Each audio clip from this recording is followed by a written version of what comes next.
स्वागत ग्रामीण जानकारी के मॉक टेस्ट में। और ये हमारी सीरीज़ चल रही है, डेली आपको यहाँ पर हम वीडियोस दे रहे हैं। और आज भी बहुत ही ज़बरदस्त प्रश्न आपके एग्जाम के पॉइंट ऑफ व्यू से लेकर आए हूँ, जो कि एग्जाम में आपके आने ही आने वाले हैं।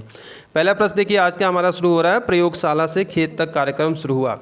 तो ग्रामीण जानकारी में गांव के विकास से लेकर संबंधित योजनाओं से सारी चीज़ें आपसे प्रश्न पूछे जाएंगे।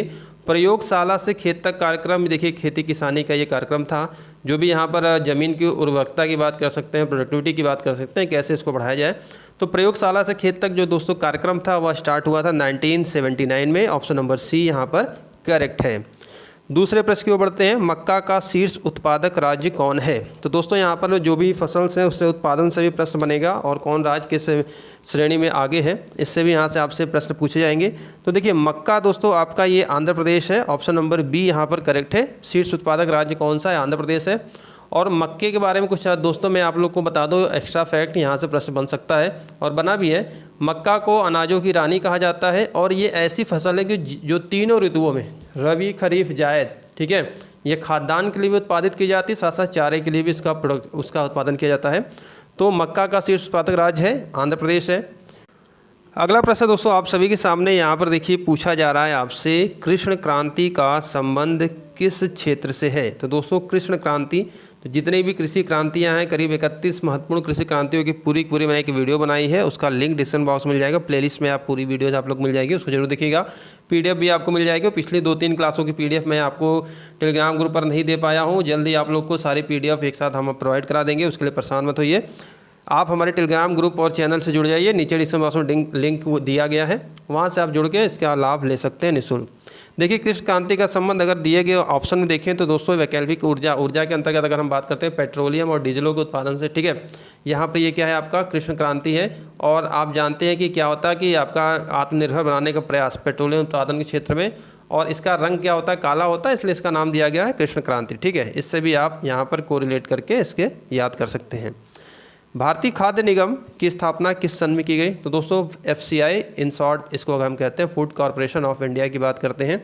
तो दोस्तों इसकी स्थापना की गई थी 1965 में, ठीक है, 1965 में 14 जनवरी 1965 में की गई थी। उसका जो आपका हेडक्वार्टर है नई दिल्ली में है, और केंद्र सरकार की ये संस्था है जो भी भंडारण का कार्य करती है, ठीक। अगला प्रश्न दोस्तों आप सभी के सामने देखिए, किसान क्रेडिट कार्ड बहुत इंपॉर्टेंट है। पिछली बार भी यहाँ से प्रश्न बना था, KCC की शुरुआत कब हुई थी। दोस्तों ये 1998 की बात है। किसान क्रेडिट कार्ड वार्षिक समीक्षा की शर्त पर कितने वर्ष के लिए वैध है। अब देखिए यहाँ पर प्रश्न कुछ दूसरे तरीके से पूछा गया है। पहले तो मैं बता दूँ कि किसान क्रेडिट कार्ड की जो वैधता है दोस्तों वह है 5 वर्ष, ठीक है, 5 साल है। लेकिन इसकी समीक्षा के आधार पर इसको मैक्सिमम आपका 3 साल और बढ़ाया जाता है, ठीक है, extend up to 3 more year.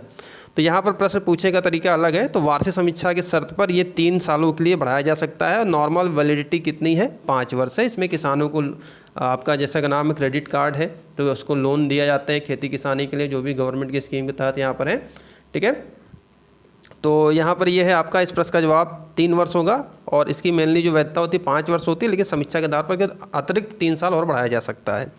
आगे बढ़ते हैं, नेशनल शुगर इंस्टीट्यूट कहाँ स्थित है। तो संस्थान से भी आपके प्रश्न बनेंगे दोस्तों, कृषि से कल्याण से जो भी संस्थान जुड़े हुए हैं। नेशनल शुगर इंस्टीट्यूट की बात करते हैं दोस्तों, तो ये आपका है ऑप्शन नंबर सी, कानपुर में है। नेक्स्ट प्रश्न है, बुंदेलखंड क्षेत्र के लिए सर्वाधिक उपयुक्त फसल चक्र है। तो दोस्तों बुंदेलखंड क्षेत्र की अगर हम बात करते हैं तो यहाँ पर देख सकते हैं आपका ज्वार और अरहर, ठीक है, ये आपका क्या है वहाँ पर ये सर्वाधिक उपयुक्त फसल चक्र है। और शस्य जलवायु प्रदेशों की बात कर सकते हैं कि उत्तर प्रदेश में कितने, कुल 9 हैं, तो उसी के अंतर्गत बुंदेलखंड क्षेत्र भी आता है। यहाँ से प्रश्न बन सकते हैं, क्यूरिंग की क्रिया किस फसल में संपन्न की जाती है। तो दोस्तों जो क्यूरिंग प्रक्रिया होती है, क्रिया होती है, वह तंबाकू के फसल में की जाती है। और ये सभी आप देख सकते हैं, जितनी फसलें आपके सामने दिख रही हैं सब नगदी फसलें हैं, कैश क्रॉप्स हैं, तंबाकू, ठीक है। तो ये आपका ऑप्शन नंबर बी करेक्ट होगा। अगले प्रश्न को बढ़ते हैं, खेती की वह कौन सी प्रणाली है जिसमें किसान का राज्य से सीधा संबंध होता है। तो दोस्तों खेती की ऐसी प्रणाली जिसमें किसान का राज्य से सीधा संबंध होता है वह कहलाती है काश्तकारी खेती। ध्यान रखेंगे, सहकारी खेती ना लगा के आइएगा आप लोग एग्जाम में, काश्तकारी खेती कहते हैं, ठीक है। चलिए आगे बढ़ते हैं, किस कंपोस्ट में फास्फोरस की सर्वाधिक मात्रा पाई जाती है। ऐसा कौन सा कंपोस्ट है जिसमें सर्वाधिक मात्रा पाई जाएगी। दोस्तों ये आपका क्या है, वर्मी कंपोस्ट, ठीक है, वर्मी कंपोस्ट, ध्यान रखेंगे। तो वर्मी कंपोस्ट जैसा कि आप जानते हैं जो केचुए खाद होती है, ठीक है, वर्मी कंपोस्ट। नेक्स्ट प्रश्न की ओर बढ़ते हैं। निम्नलिखित में से कौन कीटनाशी फसलों में प्रयोग हेतु प्रतिबंध है? ऐसा कौन सा कीटनाशक है? दोस्तों खेती किसानी जब खेती की जो आप जुताई होती है, फिर आपका बुआई होती है, फिर फसलों में जो आपके खरपतवार कीटनाशी डाले जाते हैं, तो इसमें एक ऐसा जो है जिसको प्रतिबंध किया गया है वह है आपका BHC, ठीक है, ध्यान रखेंगे। इससे भी सारे इंपॉर्टेंट रिलेटेड फैक्ट आपको हम बताएंगे जो भी इंपॉर्टेंट होंगे। तो यहाँ पर आपका ऑप्शन नंबर ए करेक्ट हो जाएगा। अगले प्रश्न की ओर बढ़ते हैं। पहली बार कृषि संगणना फर्स्ट एग्रीकल्चरल सेंसस कराई गई। तो दोस्तों जिस प्रकार से जनगणना होती है वैसे ही पहली बार जो कृषि संगणना कराई गई थी ये है आपका यहाँ पर 1970। ऑप्शन नंबर यहाँ पर क्या हो जाएगा भाई? 1970 में आपका ये किया गया था पहली बार कृषि संगणना, ध्यान रखेंगे इसको। चलिए अगले प्रश्न की ओर बढ़ते हैं। अगला प्रश्न दोस्तों आप सभी के सामने जिला ग्राम विकास अधिकरण या अभिकरण कह सकते हैं, इसका कार्य क्या है? दोस्तों हर जिले में, ठीक है, जिला ग्राम विकास अभिकरण जिसको DRDA बोला जाता है और यह मुख्य विकास अधिकारी कार्यालय से संबंधित होता है, जिसको आप CDO कार्यालय कहते हैं, मुख्य विकास अधिकारी, ठीक है। तो देखिए ये जितनी भी चीज़ें यहाँ पर देख सकते हैं ये सभी इनके कार्य हैं। ग्रामीण विकास के लिए योजना बनाना है, साथ ही साथ आपका जो अनुदान मिलता है सरकार की तरफ से विकास परियोजनाओं को अप्रूवल देना, गांव-गांव में एक नाली खड़ंजा इंफ्रास्ट्रक्चर जो भी सुविधाएं हैं कैसे उसका निर्माण करना, ठीक है, चाहे वो जिला पंचायत का हो, क्षेत्र पंचायत का हो, आपका ग्राम पंचायत का हो। तो इस प्रकार से यहाँ पर कह सकते हैं कि यहाँ पर ये चीज़ें यहाँ पर होती हैं। चलिए आगे बढ़ते हैं। कृषि में कीट व्याधि नियंत्रण हेतु रसायनों के अत्यधिक प्रयोग से भूमि में कृषक मित्र, तो दोस्तों किसान का मित्र किसे कहा जाता है? आई थिंक सभी को पता होगा कि अधिक अगर हम यहाँ पर कीटनाशकों का प्रयोग करेंगे, जो कृषक मित्र जो इसको केचुआ बोला जाता है, इसका क्या हो जाएगा? इसमें कमी आ जाएगी। आगे बढ़ते हैं। वर्ष 2012 उत्तर प्रदेश में कितने प्रतिशत जनसंख्या ग्रामीण क्षेत्रों में रहती है? तो इसका आंसर इस सेंस में लगा सकते हैं कि जनगणना 2011 के अनुसार, ठीक है, जनगणना 2011 के अनुसार ग्रामीण क्षेत्रों में जो रहने वाली जनसंख्या है दोस्तों अगर हम देखें उत्तर प्रदेश में तो 77.73%। अगला प्रश्न दोस्तों आप सभी के सामने स्वर्ण जयंती ग्राम स्वरोजगार योजना SGSY कब प्रारंभ की गई? तो ग्रामीण जानकारी में देखिए आपके ग्रामीण विकास संबंधी योजनाओं से प्रश्न पूछे जाएंगे। तो यहाँ पर देखिए SGSY के दोस्तों बात करते हैं, ग्राम स्वरोजगार योजना है जिससे गाँव के लोगों को स्वरोजगार प्राप्त करना, जिससे कि इनका विकास हो सके, गरीबी उन्मूलन से यहाँ संबंधित आप देख सकते हैं। तो 1 अप्रैल 1999 स्वर्ण जयंती ग्राम स्वरोजगार योजना 1 अप्रैल 1999 को लागू की गई थी, ठीक है। अगले प्रश्न की ओर बढ़ते हैं। पर्यावरण के ज्ञान हेतु भारत में पारिस्थितिकी इकोलॉजी शब्द का प्रचलन 1960 में हुआ था, निकट कह सकते हैं, इसके जन्मदाता कहे जाते हैं। तो दोस्तों पर्यावरण पर इकोलॉजी के संबंध में बात करें तो भारत में अगर बात करते हैं प्रोफेसर रामदेव मिश्र, ध्यान रखेंगे इनका नाम, प्रोफेसर रामदेव मिश्र, RD मिश्रा, यहाँ से प्रश्न ऐसे बन जाता है शॉर्टकट में। निम्नलिखित में से कौन सा युग्म सुमेलित नहीं है? चलिए UPGK से भी कुछ प्रश्न आपके आएंगे यहाँ पर। अगर हम बात करते हैं, देखिए लखनऊ चिकनकारी के लिए प्रसिद्ध है, बनारस रेशमी साड़ियों के लिए, भदोही कालीन के लिए, लेकिन आगरा सूती साड़ियों के लिए नहीं प्रसिद्ध है। तो यहाँ पर क्या है? आपका ऑप्शन नंबर D यहाँ पर करेक्ट हो जाएगा। नेक्स्ट प्रश्न देखते हैं। चलिए अच्छा प्रश्न है, मिलाइए। कृषि क्रांतियाँ हैं उनसे संबंधित यहाँ पर अगर हम देखते हैं तो दोस्तों खाद्य उत्पादन में वृद्धि के लिए आप जानते हैं कि हरित क्रांति है, दुग्ध उत्पादन आपका क्या हो गया? श्वेत क्रांति हो गया, मत्स्य पालन आपका नीली क्रांति हो गया, उर्वरक आपका भूरी क्रांति हो गया। तो आप यहाँ पर देख सकते हैं 1 3 2 4 और 1 3 2 4 आपका जो ऑप्शन नंबर A है यहाँ पर, यही आपका यहाँ पर करेक्ट हो जाएगा, ठीक है, 1 3 2 4। चलिए अगले प्रश्न को बढ़ते हैं।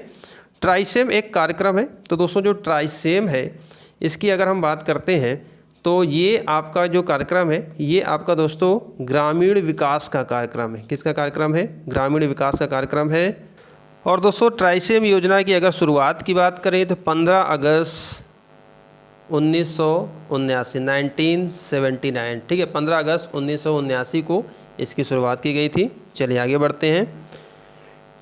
जनगणना 2011 में उत्तर प्रदेश की जनगणना में लिंगानुपात कितना है? तो वर्ष 2011 के संदर्भ में देखें तो जनगणना 2011 से ये प्रश्न है आपका। जनगणना से प्रश्न आपके आएंगे दोस्तों। और ये उत्तर प्रदेश में लिंगानुपात की बात करते हैं तो 912 कितना है भाई? 912 है, ठीक है, ध्यान रखेंगे। अगले प्रश्न की ओर बढ़ते हैं। नाबार्ड राष्ट्रीय कृषि एवं ग्रामीण विकास बैंक की स्थापना किस वर्ष हुई थी? तो ये देखिए कृषि बैंक है और इसकी स्थापना दोस्तों हुई थी 12 जुलाई 1982 को। ठीक है, चलिए आगे बढ़ते हैं और उसकी PDF आप लोग को मिल जाएगी। और जितने प्रीवियस मैंने आपको पढ़ाया है 3-4 लेक्चर जो दिया मैंने आपको वीडियो, उसकी PDF भी मैं आपको सेंड कर दूंगा। और वीडियो कैसी लगी वीडियो को नीचे कमेंट करके ज़रूर बताइएगा। कोई किसी क्वेश्चन में कोई डाउट हो तो भी बताइए, हम कमेंट के माध्यम से जवाब दे देंगे आपका। और चैनल पर नए हैं तो चैनल सब्सक्राइब कर लीजिए, ऐसे उपयोगी क्वेश्चन आपको देखिए हम यहाँ पर प्रैक्टिस करा रहे हैं। NREGA national rural employment guarantee act का नाम बदलकर मनरेगा महात्मा गांधी जोड़ दिया गया था। ये इनकी जन्म जयंती 2 अक्टूबर को ये किया गया था। और मनरेगा कब किया गया था? यहाँ पर दोस्तों आपका ऑप्शन होगा, ऑप्शन नंबर ए 2009 में ये बन गया था मनरेगा, महात्मा गांधी इसमें आगे जोड़ दिया गया था। ठीक है नाम। और दोस्तों मनरेगा की शुरुआत से अगर आपसे प्रश्न पूछ लिया जाए तो आपका जवाब होगा 2 फरवरी 2006। ठीक है, और 2009 में महात्मा गांधी नरेगा यहाँ नाम बदलकर यहाँ पर इसका ये कर दिया गया था।